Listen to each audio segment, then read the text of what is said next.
ผ่านเว็บไซต์ของวัดหนองกาย .com และวัดป่า .net ได้อีกด้วยสาธุชนผู้ฟังทุกท่านในเดือนเมษายนนี้อากาศร้อนมากร้อนจนกระทั่งทำให้ประชาชนญาติโยมของเราบางท่านล้มป่วยลงถึงขนาดเสียชีวิตก็มีเหมือนอย่างล่าสุดอาตมาภาพก็เพิ่งจะไปร่วมบำเพ็ญกุศลฌาปนกิจศพโยมอารีเหมรำสุภาพบุรุษผู้ไม่ยอมแพ้ต่อชะตาชีวิตต่อสู้พลิกชีวิตกลับมาฟื้นคืนดีได้แล้วก็หันมาบำเพ็ญกองการกุศลทำบุญสนับสนุนงานพระพุทธศาสนาอยู่เบื้องหลังมาโดยตลอด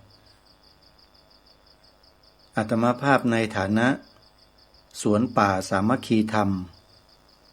อำเภอจอมพระจังหวัดสุรินทร์ก็ได้รับการสนับสนุนส่งเสริมจากคุณโยมอารีเหมรำท่านนี้เป็นอย่างดีมาตั้งแต่เริ่มต้นแล้วก็ไม่เคยทิ้งหน้าที่ที่ตนเองปรารถนาและต้องการจะทำคือเป็นจิตอาสาให้สวนป่าสามัคคีธรรมในทุกครั้งที่มีงานแต่สวนป่าสามัคคีธรรมก็ไม่ได้จัดงานบ่อยสาธุชนญาติโยมก็ทราบเป็นอย่างดีจัดงานเปิดป่าฟังธรรมครั้งเดียวเมื่อปลายปีพระพุทธศักราช 2567 พอเข้าปีพระพุทธศักราช 2568 ก็มิได้จัดงานครั้งที่สองสาเหตุก็คือเกิดสงครามชายแดนไทยกัมพูชาการเดินทางไปมาไม่สะดวกมีปัญหาเรื่องความปลอดภัยเพราะว่าสวนป่าสามัคคีธรรมเนี่ยถึงแม้ว่าจะไม่ได้อยู่ติดเขตชายแดนที่เขาสู้รบกันก็จริงแต่อยู่ในเขตของจังหวัดเดียวกันที่เขาสู้รบกันอยู่ก็เลยตัดสินใจไม่จัดงานเปิดป่าฟังธรรมในปีพระพุทธศักราช 2518 เมื่อปีที่แล้วครูบาอาจารย์หลายๆรูปญาติโยมหลายๆท่านก็โทรศัพท์มาสอบถามว่าจัดงานไหมจัดหรือไม่ถ้าจัดแล้วจัดเมื่อไหร่อย่างไรอาตมาก็แจ้งบอกว่าโยมปีนี้ของดนะเพราะเกิดภาวะสงครามในชายแดนของประเทศไทยของเราโยมก็เข้าใจทันทีเพราะว่าพื้นที่จังหวัดสุรินทร์เนี่ยได้รับผลกระทบถึงแม้ว่าพื้นที่สวนป่าสามัคคีธรรมจะอยู่ห่างจากชายแดนประมาณ150 กิโลก็จริงอยู่แต่ก็มีผลกระทบเพราะพี่น้องประชาชนในเขตชายแดนต้องอพยพมาอยู่ในพื้นที่ที่สวนป่าสามัคคีธรรมตั้งอยู่ด้วยก็คือที่อำเภอจอมพระจังหวัดสุรินทร์อาตมาภาพเองก็เคยนำสิ่งของคือเรื่องอุปโภคบริโภคไปมอบให้กับพี่น้องชาวจังหวัดสุรินทร์ที่อพยพมาพักพิงอาศัยอยู่ในเขตอำเภอจอมพระด้วยเช่นกันเมื่อปีที่แล้วก็เลยไม่ได้จัดงานญาติโยมส่วนในปีนี้ปีพระพุทธศักราช 2569 แนวโน้มจะได้จัดงานหรือไม่นั้นคงจะบอกไม่ได้เหมือนกันญาติโยมก็ขึ้นอยู่กับการสร้างศาลาปฏิบัติธรรมหลังนี้ที่กำลังสร้างอยู่นี่แหละว่าจะเสร็จทันได้ใช้งาน ในการจัดงานเปิดป่าฟังธรรมครั้งที่2หรือไม่ซึ่งอาตมาภาพกับครูบาอาจารย์หลายๆรูปก็ได้ปรึกษาหารือกันว่าเดือนธันวาคมเนี่ยมันไปตรงกับงานหลายๆงานก็เลยอยากจะให้เลื่อนไปเดือนมกราคมหรือเดือนกุมภาพันธ์ไปเลยเพราะอากาศก็ดีเหมือนกันช่วงนั้นอันนี้ก็รับข้อเสนอของครูบาอาจารย์ไว้แล้วว่าจะเลื่อนเดือนของการจัดงานเปิดป่าฟังธรรมออกไปอีกสัก2 เดือนไปเป็นเดือนกุมภาพันธ์ญาติโยมเพราะว่าไม่ตรงกับงานของที่ไหนสักเท่าไหร่ก็น่าจะเหมาะสม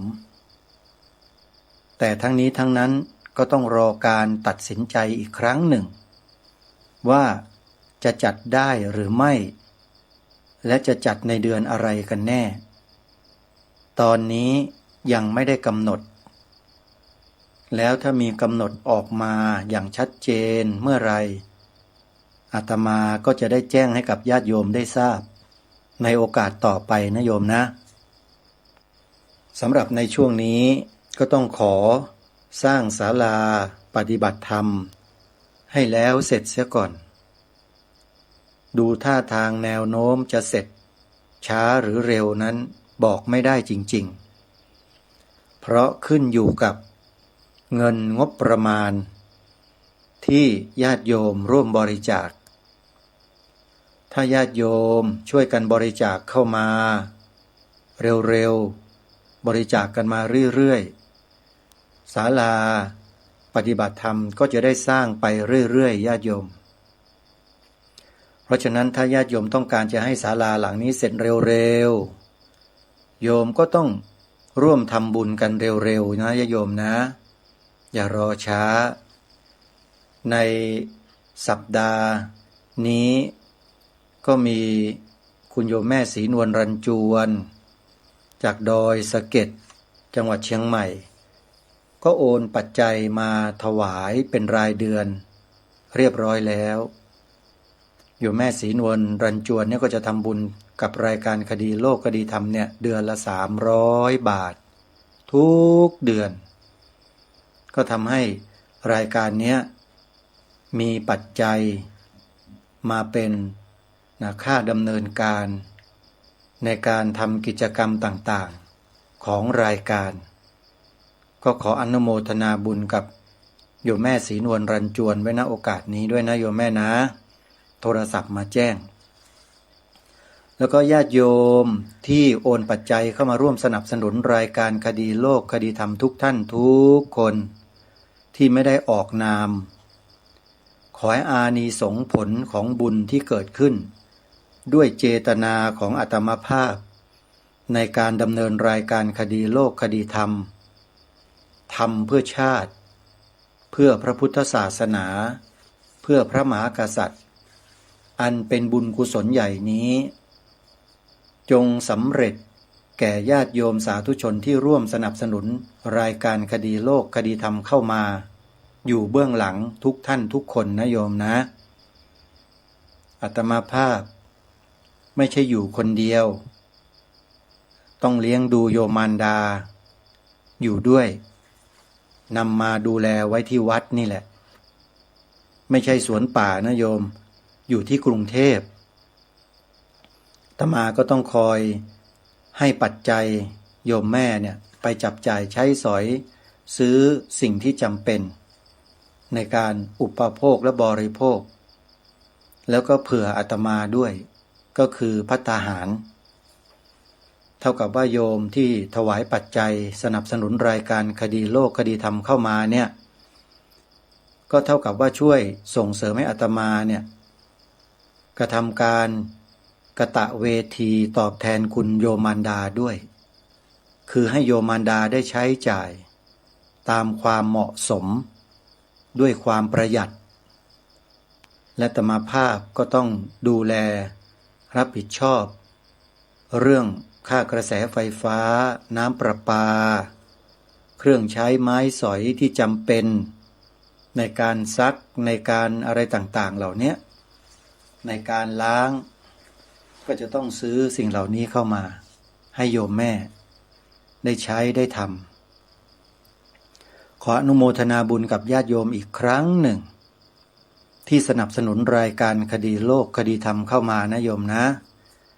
สายบุญโยมแม่จันทิพย์แสงทองโดยเฉพาะโยมแม่จันทิพย์แสงทองนี่ก็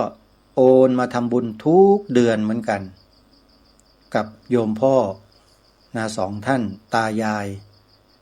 ที่ติดตามรับฟังรายการคดีโลกคดีธรรมอยู่ที่ตำบลท่าวังตาลอำเภอสารพีจังหวัดเชียงใหม่พร้อมกับญาติโยมญาติธรรมหลายๆท่านที่ไม่ได้ออกนามที่ไม่ได้ปรากฏตัวแต่แอบฟังรายการของอาตมาอยู่ทุกท่านทุกคนนะโยมนะขอให้ทุกท่านนั้นมีสุขภาพที่ดีแข็งแรงปราศจากโรคภัยไข้เจ็บ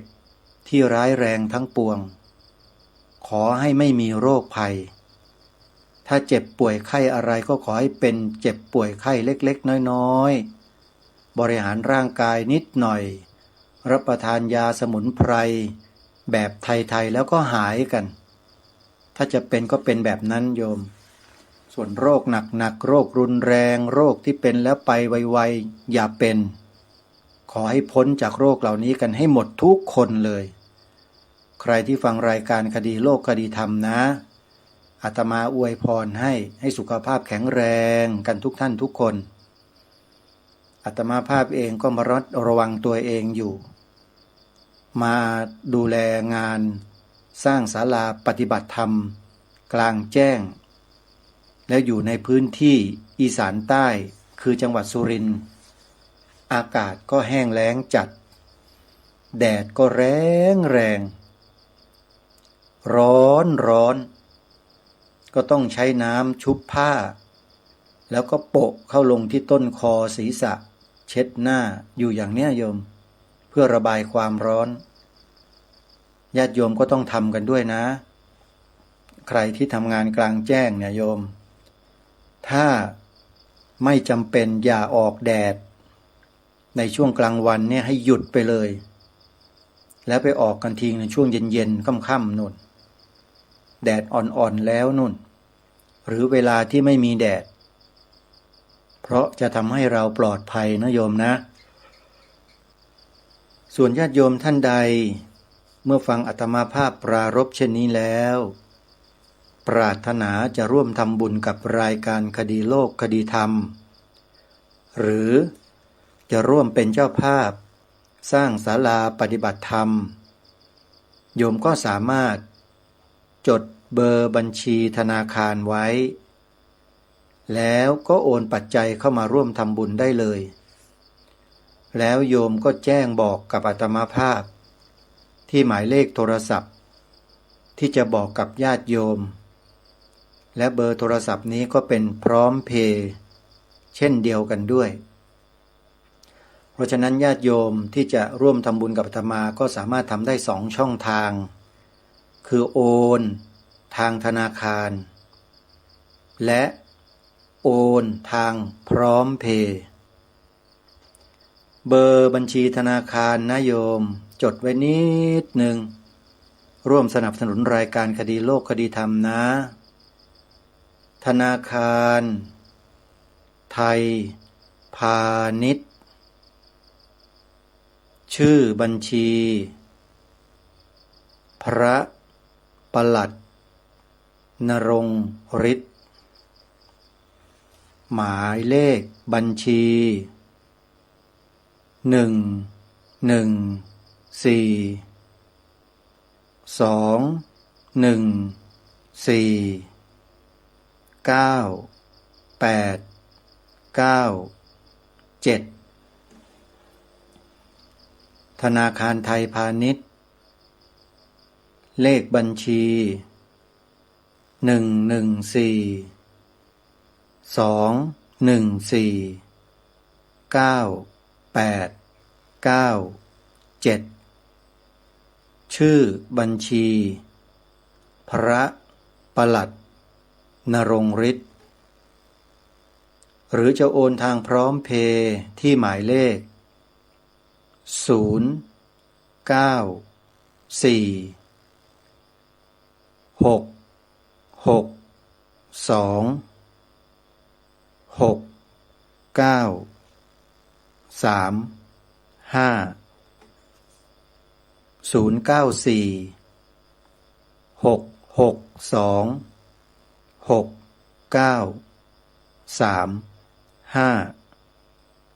ขออนุโมทนาบุญทุกท่านนะโยมนะในช่วงนี้ทางคณะสงฆ์อำเภอนาด้วงจังหวัดเลยและอำเภอต่างๆของจังหวัดเลยกำลังร่วมกันประกอบพิธีบำเพ็ญกุศลสวดพระอภิธรรมศพท่านพระครูจริยสารธรรมหรือพระอาจารย์นิรุตนิติสาโรอดีตเจ้าคณะอำเภอนาด้วงและเจ้าอาวาสวัดป่าจริยธรรมตำบลนาดอกคำอำเภอนาด้วงจังหวัดเลยซึ่งได้มรณภาพลงด้วยอุบัติเหตุทางรถยนต์เมื่อค่ำคืนของวันที่17 เมษายนอาตมาภาพเนี่ยสูญเสียโยมที่สนิทชิดเชื้อและช่วยเหลืองานอาตมาเนี่ย1 คนในวันที่17และเสียเพื่อนสหธรรมิกที่มีความเคารพนับถือกันมากรู้ใจกันอีก1 รูปวันเดียวกันญาติโยมติดกันเลย17ตอนเช้าและ17กลางคืนซึ่งเป็นรอยต่อวันที่18ช่วงตี 2ของวันที่18เสียพร้อมกัน2 คนไล่เลี่ยกันเลยในวันนี้และทุกๆวันที่วัดป่าจริยธรรมก็จะมีการจัดบำเพ็ญกุศลสวดพระอภิธรรมศพท่านพระครูจริยสารธรรมโดยคณะสงฆ์และศิษยานุศิษย์ร่วมด้วยช่วยกันทำกิจกรรมนี้ให้เป็นบุญเป็นกุศลเพื่ออุทิศถวายแด่พระครูจริยสารธรรมซึ่งเป็นพระสงฆ์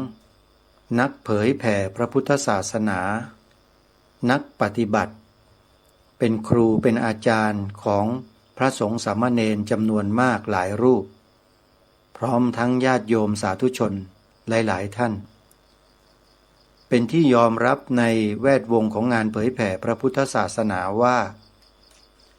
ท่านอาจารย์พระครูจริยสารธรรมรูปนี้เป็นนักประสานงานที่ยอดเยี่ยมเป็นผู้ที่บุกเบิกงานเผยแผ่พระพุทธศาสนาทางเทคโนโลยีสมัยใหม่ก้าวไกลไปกว่าผู้อื่นหลายๆท่านท่านเป็นพระภูธรอยู่ในชนบทพื้นที่ห่างไกลจากความเจริญเรียกว่าอยู่ในป่าในดงญาติโยมแต่ท่านไม่ทิ้งงานเผยแผ่พระพุทธศาสนาเพราะท่านมองเห็นว่างานเผยแผ่พระพุทธศาสนานั้นเป็นงานที่มีความสำคัญยิ่งกว่างานปฏิบัติธรรมอีกด้วยลำพังท่านพระครูจริยสารธรรมถ้าท่านจะปฏิบัติธรรมอยู่กับวัดกับวากับป่ากับเขาเพียงรูปเดียวเนี่ยท่านอาจารย์พระครูจริยสารธรรมก็สามารถที่จะทำได้เหมือนกับครูบาอาจารย์อื่นๆที่ท่านหลีกเร้นไปอยู่ตาม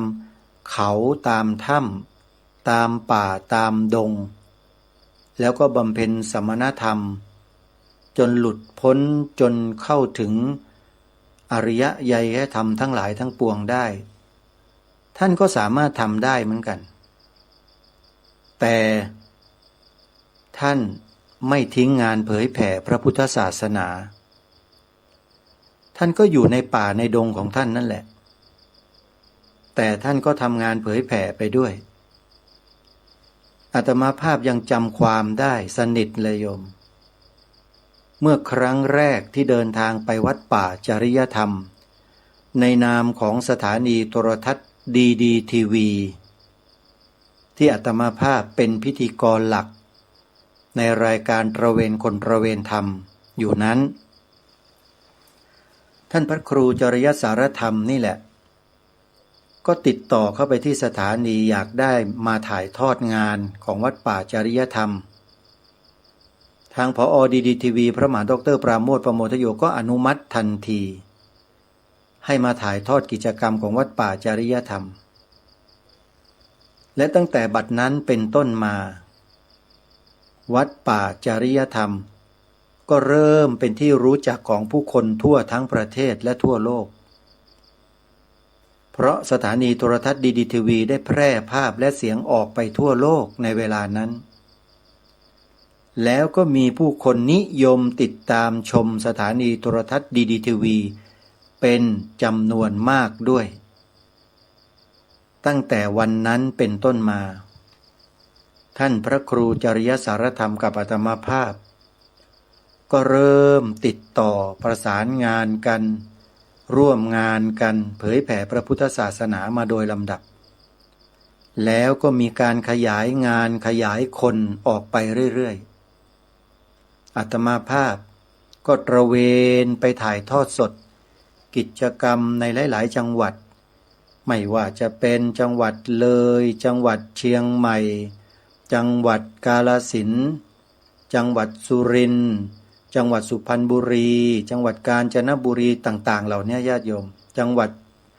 ระยองเป็นต้นนะสุพรรณบุรีอย่างนี้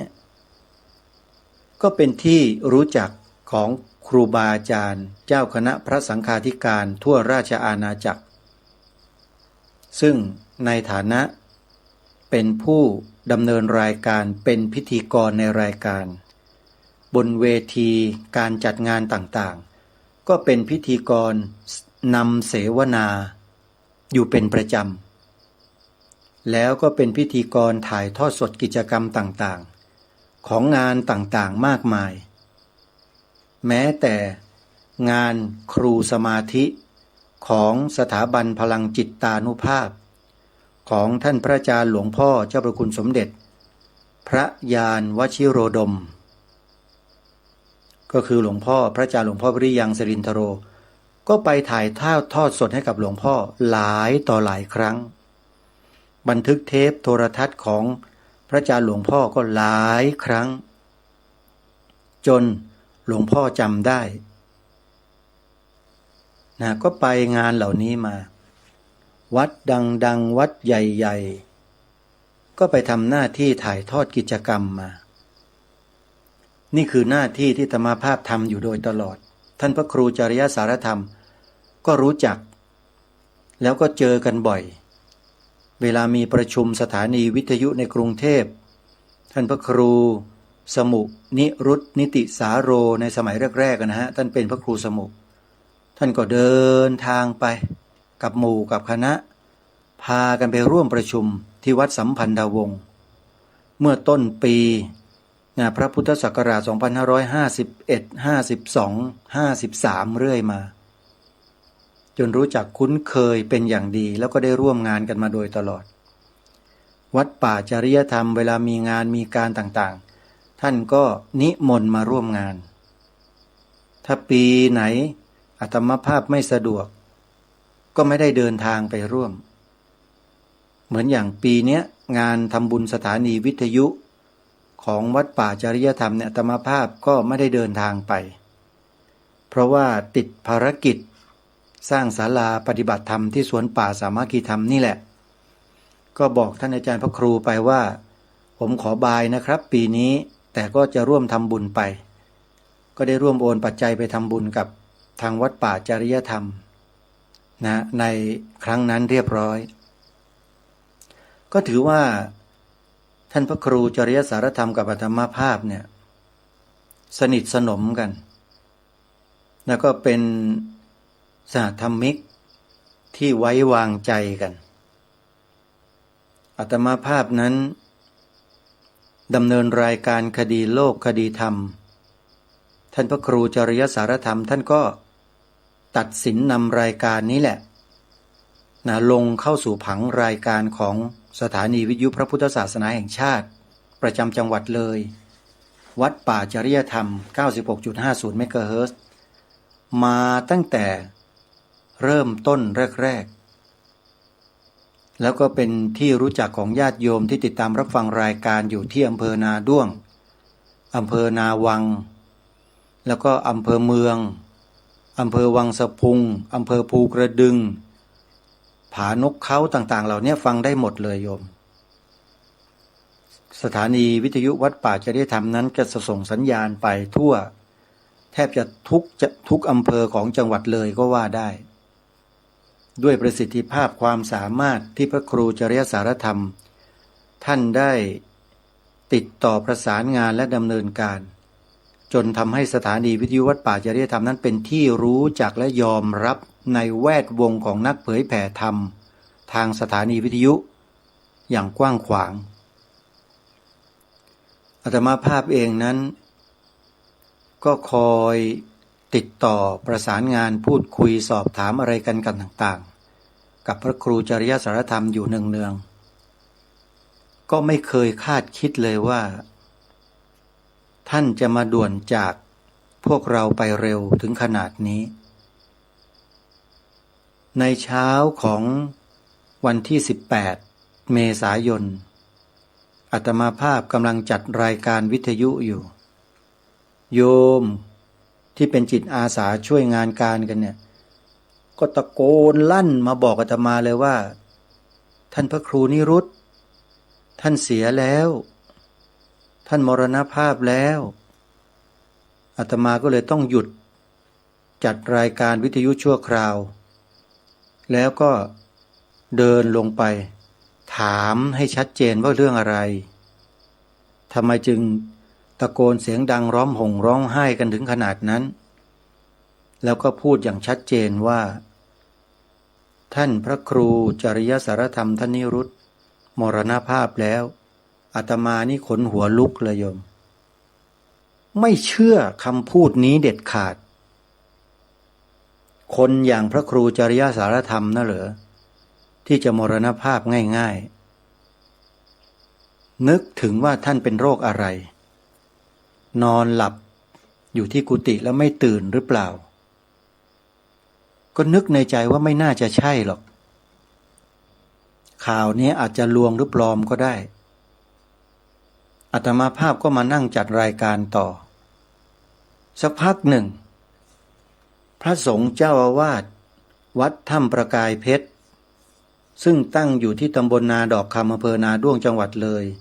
เป็นผู้ใต้บังคับบัญชาของพระครูจริยสารธรรม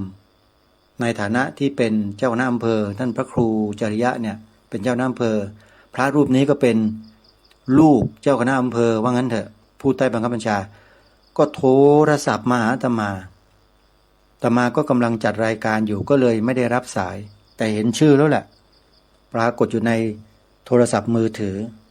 ก็รู้แล้วแหละว่าท่านสุทธินันท์เจ้าวัดพระถ้ำประกายเพชรโทรมาทำไมก็คือท่านจะบอกข่าวท่านพระครูจริยสารธรรมนี่แหละว่ามรณภาพแล้วอีกสักครู่หนึ่งโทรมาอีกแต่ไม่ใช่ท่านสุทธินันท์แล้วกลายเป็นพระครูดมวรานุวัตรโทรมาในรายการตอนนั้นพอดีอาตมาภาพก็นึกขึ้นได้พอดีว่าท่านพระครูดมวรานุวัตรโทรมาแบบนี้ไม่ใช่เรื่องอะไรแน่ต้องเป็นเรื่องพระครูจริยสารธรรมแน่นอนก็เลยเปิดสปีกโฟนออกอากาศเลยโยมวันที่18นะฮะเมษายน แล้วก็มาออกอีกทีหนึ่งวันที่19 เมษายนวันอาทิตย์ที่ผ่านมาเนี่ยถ้าใครต้องการติดตามรับฟังนะโยมไปฟังใน YouTube ย้อนหลังได้เลยนะเปิดไปใน YouTube แล้วพิมพ์คำว่ารายการคดีโลกคดีธรรม19 เมษายนนะเปิดฟังได้เลยในช่องวัดฝายหินหรือธรรมะสีขาวคลื่นสีขาวนะธรรมะคลื่นสีขาวมี2 ช่องลองเปิดไปฟังรายการคดีโลกคดีธรรมในวันที่19 เมษายนดูนะโยมจะได้ยินเสียงพระครูดมวรานุวัตร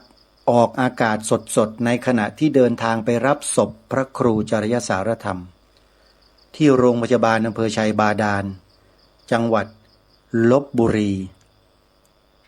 เนื่องด้วยเกิดประสบอุบัติเหตุอย่างร้ายแรงทำให้พระครูจริยสารธรรมนั้นเสียชีวิตคาที่ทันทีที่รถชนกับท้าย10 ล้ออย่างแรงอาตมาเห็นสภาพรถแล้ว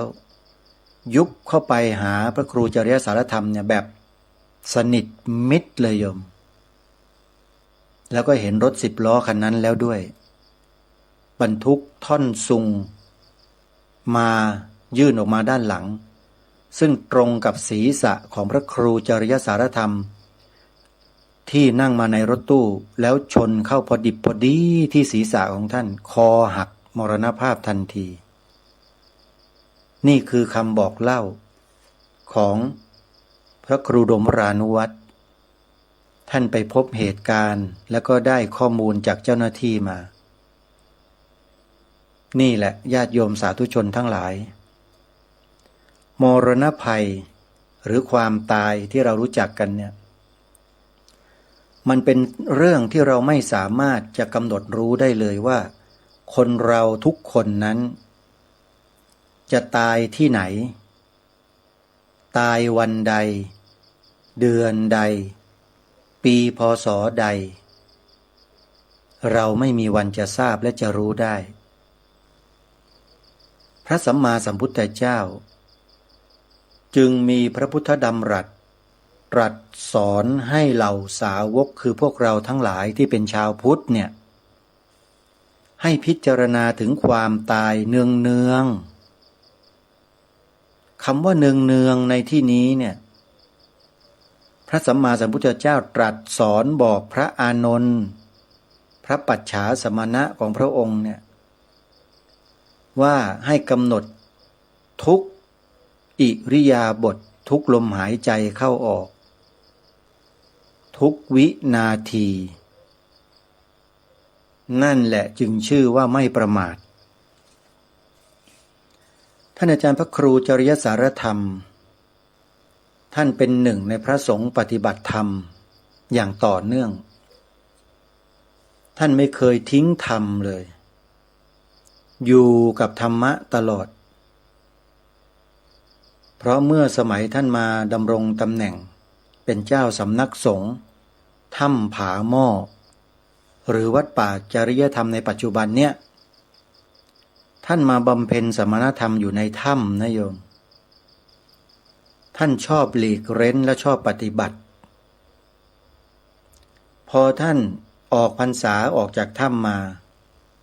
ท่านก็แสวงหาที่จำวัดพูดง่ายๆคือหาสำนักที่จะอยู่ที่จะอาศัยเพื่อจะเป็นแหล่งในการติดต่อประสานงานกับญาติโยมเพื่อจะทำหน้าที่เผยแผ่ธรรมของพระสัมมาสัมพุทธเจ้าก็เลยมาได้สถานที่ที่อยู่ในปัจจุบันนี้ก็คือวัดป่าจริยธรรมที่เป็นสวนป่าสาธารณะของอำเภอนาด้วงจังหวัดเลยนั่นเองซึ่งมีพื้นที่อยู่เป็น100 ไร่ที่ท่านได้รับการอนุญาตจากป่าไม้ให้ดูแลแล้วท่านก็ทำรั้วรอบขอบชิดเอาไว้เลยเพื่อรักษาและอนุรักษ์ป่าผืนนี้เอาไว้โยมนี่คือพระสงฆ์นักปฏิบัติธรรมรูปหนึ่งที่อาตมาภาพรู้จักและสนิทชิดเชื้อกัน เวลาสนทนากันตัวต่อตัวพูดเรื่องอะไรก็แล้วแต่เราจะลงที่ข้อ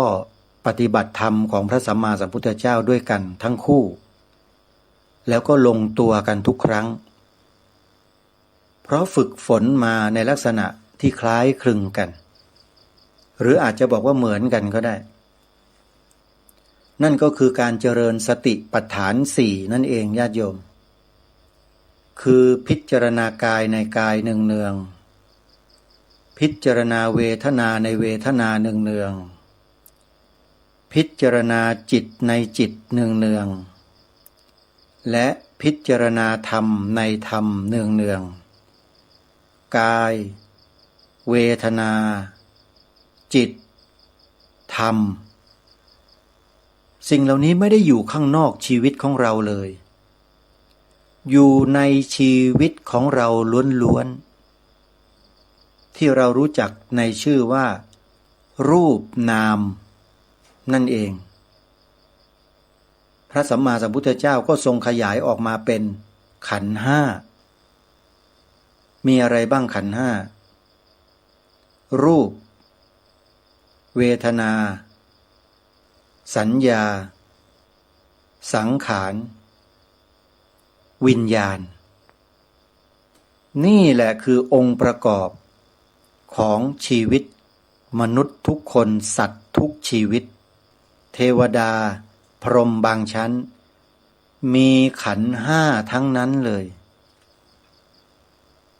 แต่พระสัมมาสัมพุทธเจ้าไม่ทรงไปอุบัติในโลกสวรรค์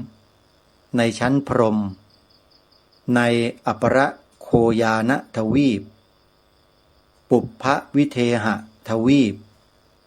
อุตตรกุรุทวีปพระสัมมาสัมพุทธเจ้าพระองค์ใดๆก็แล้วแต่ทรงไม่อุบัติไปสอนธรรมที่สามทวีปนั้น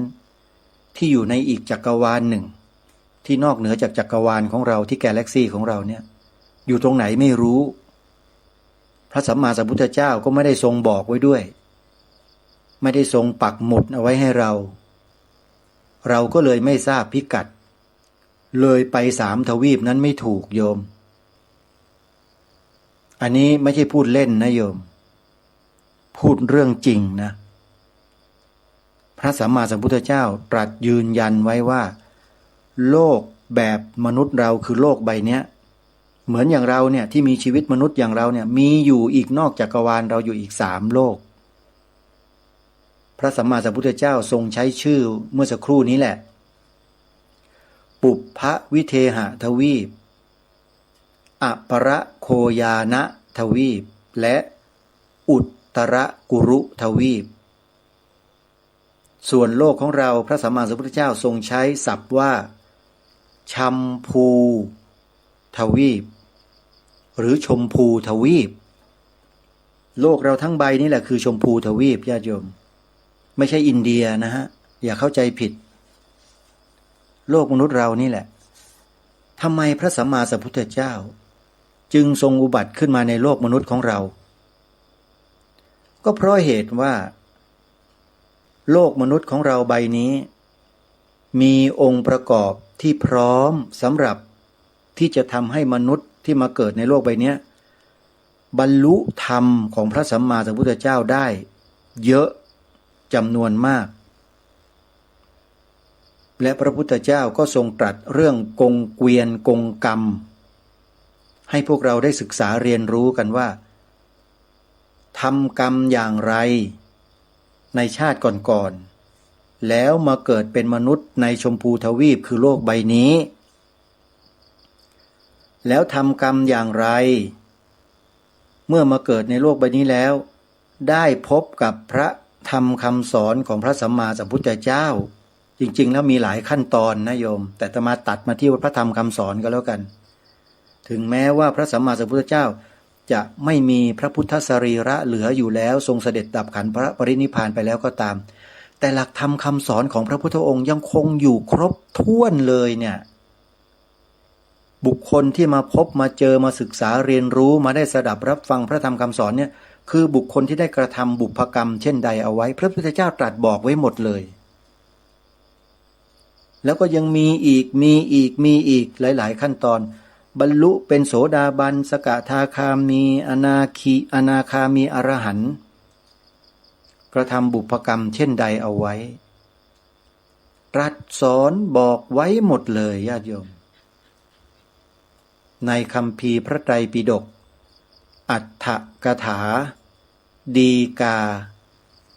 นั่นคือแหล่งความรู้ที่ชาวพุทธเราจะต้องขนขวายศึกษาเรียนรู้จากสิ่งนั้นให้ได้แต่ถ้าไม่มีกำลังพอความวิริยะไม่พอโอกาสและเวลาไม่พอไม่เป็นไรเราก็สดับตรับฟังจากพระคุณเจ้าที่ท่านมีความรู้อย่างแตกฉานได้นำมาอ่านมาอธิบายความมาวิเคราะห์ให้เราได้ร่วมศึกษาพระธรรมคำสอนนั้นอย่างถูกต้องก็ได้ยกตัวอย่างเช่นท่านเจ้าพระคุณสมเด็จ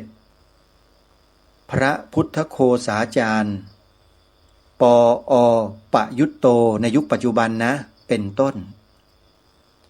อาจารย์เสถียรโพธินันทะหลวงพ่อปัญญานันทะหลวงพ่อพุทธทาสภิกขุท่านเจ้าคุณอาจารย์กิติวุฒโธพระอาจารย์สมภพโชติปัญโยเหล่านี้เป็นต้นซึ่งถือว่าเป็นพระนักปฏิบัติและนักวิชาการทั้งสองอย่างอยู่ในตัวคนเดียวกันที่กล่าวมาที่เอ่ยนามมาทั้งหมดเนี่ยเป็นนักวิชาการด้วยเป็นนักปฏิบัติด้วยซึ่งหาได้ยากนักในโลกใบนี้ญาติโยมและผู้ที่ยังมีชีวิตอยู่ที่เอ่ยนามมาเมื่อสักครู่นี้นะเหลืออยู่2 ท่านยังมีชีวิตนะโยมไปหาฟังธรรมจากท่านซะแล้วจะได้รับความรู้อย่างมากเลยคือ 1. เจ้าพระคุณสมเด็จพระพุทธโฆษาจารย์ปอปยุตโตวัดยานเวศกวันองค์ท่านยังมีชีวิตอยู่นะโยมและธรรมบรรยายของท่านลูกศิษย์ลูกหาได้ทำเป็นคลิปเสียงคลิปวิดีโอเผยแพร่อยู่ในโลกโซเชียลเพียบเลยทั้ง MP3 ทั้ง MP4 มีทั้งนั้นเลยญาติโยมทั้ง YouTube ทั้ง TikTok ทั้ง Facebook ทั้ง Instagram Twitter มีทั้งนั้นโยมอีกรูปหนึ่งที่ยังมีชีวิตอยู่นะโยมที่ธรรมภาพแนะนำให้ฟังธรรมจากท่านเป็นพระภูธรแท้ๆเลยถ้าภาษาที่พูดกันแบบตรงๆก็คือพระบ้านนอกเหมือนอาตมานี่แหละอาตมาก็พระบ้านนอกมาก่อนนะโยมแล้วก็มาอยู่กรุงเทพทีหลังได้มาศึกษาเล่าเรียนพระธรรมวินัยให้สูงขึ้นให้รู้ยิ่งขึ้นแล้วก็นำปฏิบัติต่อเนื่องมาโดยตลอดเหมือนกันแต่อาตมาเทศไม่เก่งแสดงธรรมไม่เก่งญาติโยมไม่เหมือนกับครูบาอาจารย์รูปอื่นๆท่านแสดงธรรมได้ดีมากอาตมาจึงแนะนำญาติโยมว่าให้ดาวน์โหลดแอปพลิเคชันเนี้ยที่ชื่อว่าวิทยุพุทธศาสนาทั่วไทยเนี่ยไว้ในโทรศัพท์เธอแล้วโยมจะได้รับสิ่งดีๆจากครูบาอาจารย์เหล่านั้นส่วนรายการคดีโลกคดีธรรมที่อาตมาภาพจัดอยู่เนี่ยมีธรรมะนิดเดียวไม่มากน้อยโยมส่วนมากอาตมาก็จะพูดถึงเรื่องภัยคุกคามพระพุทธศาสนาของเราในภาพรวมแล้วก็ชวนพวกเราเนี่ยให้มาร่วมด้วยช่วยกันทำหน้าที่ให้ครบบริบูรณ์ตามที่พระสัมมาสัมพุทธเจ้าได้ประทานไว้ให้4 ข้อส่วนมากเราจะทำแค่3กันทั้งนั้นทั้งพระทั้งโยมอะทั้งประเทศแต่ข้อที่4นี่ไม่ค่อยจะทำกันเลยอาตมาเห็นตรงนี้แล้วก็เลยต้องมาเสริมมาเติมข้อที่4นี้ ด้วยอีกรูปหนึ่งญาติโยมก็เลยพูดรายการออกมาในลักษณะที่โยมได้ยินได้ฟังทุกวันนี้แหละเพราะไม่ใคร่จะมีใครพูดใครทำสักเท่าไหร่และเรื่องนี้เป็นเรื่องที่สำคัญด้วยเรื่องภัยคุกคามพระพุทธศาสนาเราเนี่ยและเป็นสิ่งที่มีอยู่ทุกวันเลยทำทุกวันไม่หยุดไม่ได้ด้วยเล่ห์ก็เอาด้วยกลไม่ได้ด้วยมนต์ก็เอาด้วยคาถาเห็นภาษิตของบรรพชนเราหรือยังโยมภาษิตโบราณนี่แหละของบรรพชนเราละเฉลียวฉลาดสุดๆบรรพบุรุษเราเนี่ยอาตมาภาพเมื่อได้อ่านได้ยินคำพังเพยคำสุภาษิตเหล่านี้แล้วอาตมาเข้าใจเลยโยมแปลกมากเข้าใจง่ายๆเลยอ๋อหน้าเนื้อใจเสืออย่างนี้เองปากหวานก้นเปรี้ยวอ๋อแบบนี้เองรู้เลยไม่ต้องอธิบายอะไรมากเหมือนกับฟังธรรมจากพระพุทธเจ้าอย่างนั้นแหละคำพังเพยนะไม่ใช่ธรรมะนะโยมเนี่ยหน้าไหวหลังหลอกปากหวานก้นเปรี้ยวหน้าเนื้อใจเสือมือไม่พายเอาตีนราน้ำอย่างเงี้ยมันเป็นภาษิตนะโยมไม่ใช่คำหยาบนะอย่าว่าอาตมานะโยมเพราะนี่คือภาษิตไทยๆถ้าใครไปเปลี่ยนแปลงภาษิตของบรรพบุรุษเนี่ยถือว่าไม่กตัญญูนั่นน่ะไปเปลี่ยนทำไมตีนก็ตีนสิไม่ได้หยาบคายอะไรเนี่ยแหมไปต้องอะไรนะมือไม่พายเอาเท้าราน้ำอาตมาไม่เห็นด้วยอ่ะไม่เอาด้วยโยมไม่อยากจะว่านะรักษาไว้ของไทยๆรักษาไว้โยมอย่าไปฟังคนอื่นให้มากอาตมาเนี่ยไม่ค่อยสนใจเราชอบออกนอกกะลาอยู่เรื่อยอ่ะคนมันก็ตามครอบอยู่เรื่อยเหมือนกันอาตมาไม่อยู่ในกะลาเลิกอยู่มาตั้งนานแล้วโยมออกตระเวนไปหาความรู้ในที่ต่างๆได้ความรู้เต็มกระบุงเลยแล้วก็เอามารีไซเคิลทีละเล็กทีละน้อยมาขบมาคิดมาพิจารณาด้วยโยนิโสมนสิการทำให้งานของปัญญาเนี่ยเพิ่มพูนขึ้นโดยลำดับทีละเล็กทีละน้อยทีละนิดทีละหน่อย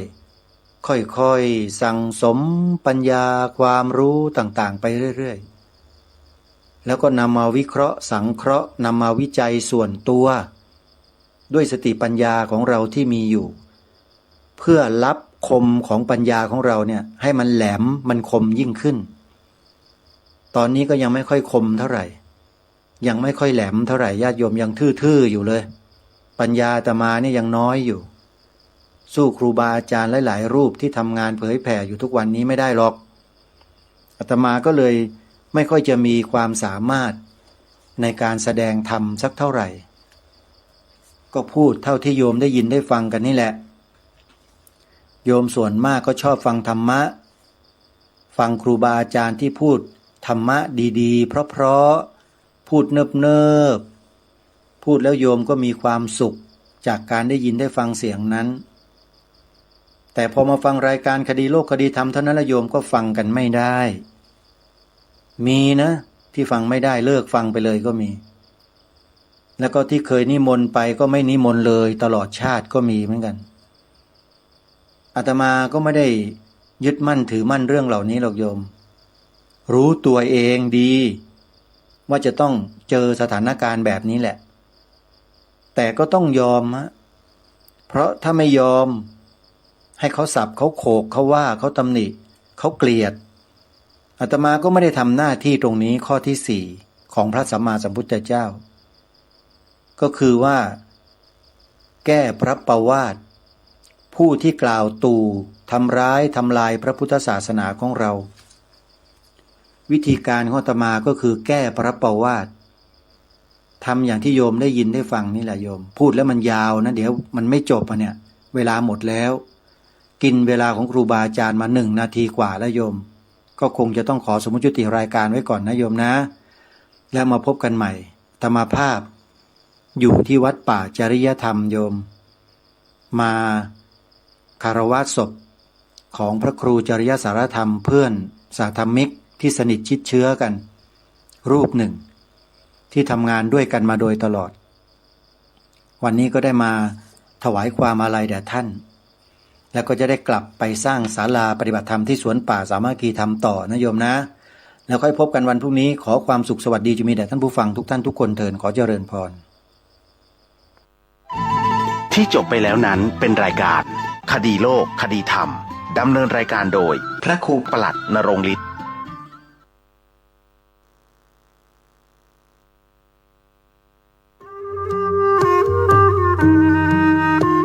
ขอเชิญร่วมอนุโมทนาบุญใหญ่กับก้าวสำคัญของการเผยแพร่ธรรมะสู่ชุมชนสถานีวิทยุเครือข่ายคลื่นสีขาวเพื่อชาวประชา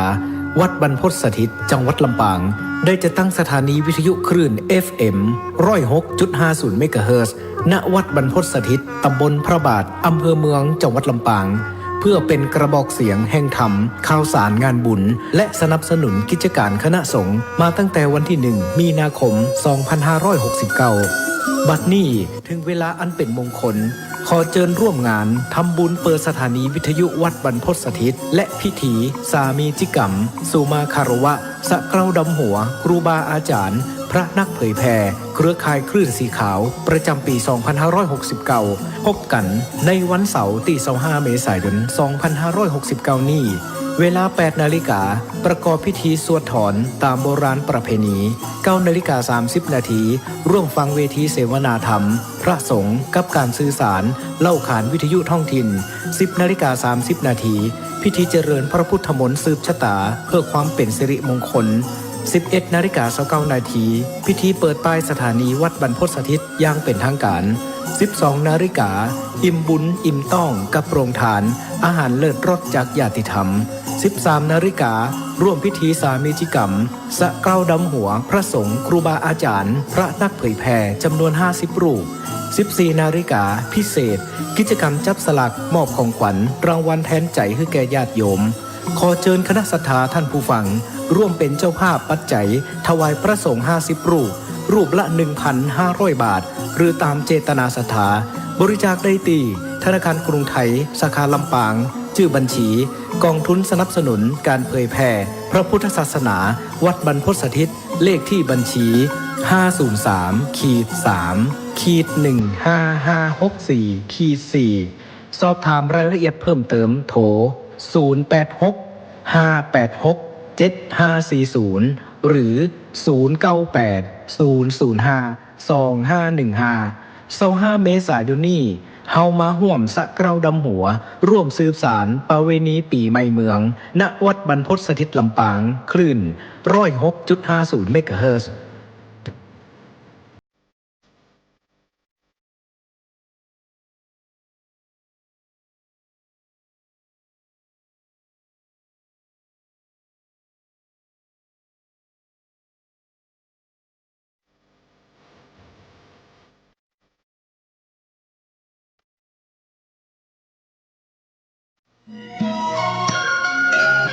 ข่าวสารเพื่อการประชาสัมพันธ์ขอเชิญร่วมงานบุญมุทิตาจิตอายุวัฒนมงคลพระครูวินัยธรนันทวัฒน์อิสระยาโนผู้ช่วยเจ้าวาดวัดดอนตันอำเภอแม่ริมจังหวัดเชียงใหม่ฉลองสมโภชครบรอบวัดดอนตัน288 ปีรับเป็นเจ้าภาพโรงทานเจ้าภาพจตุปัจจัยทายธรรมถวายสังฆทานรวมไปถึงถวายโรงศพติดต่อสอบถามได้ณวัดดอนตันตำบลเมืองแก้วอำเภอแม่ริมจังหวัดเชียงใหม่วันเสาร์ที่ 9 พฤษภาคม 2569 ได้บุญได้กุศลได้ความดีโดยทั่วหน้ากัน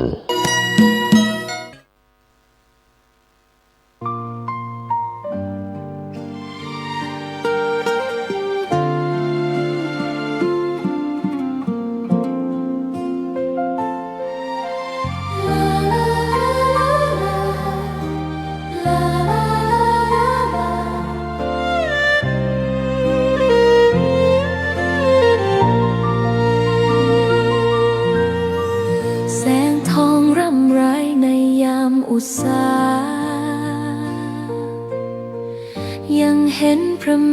ตาอยู่ทุกแห่งหน น้ำพระทัยฉโลมใจคน ทั่วพื้นแผ่นดินยังอบอุ่น รอยยิ้มพระพักตร์ยังส่องแสง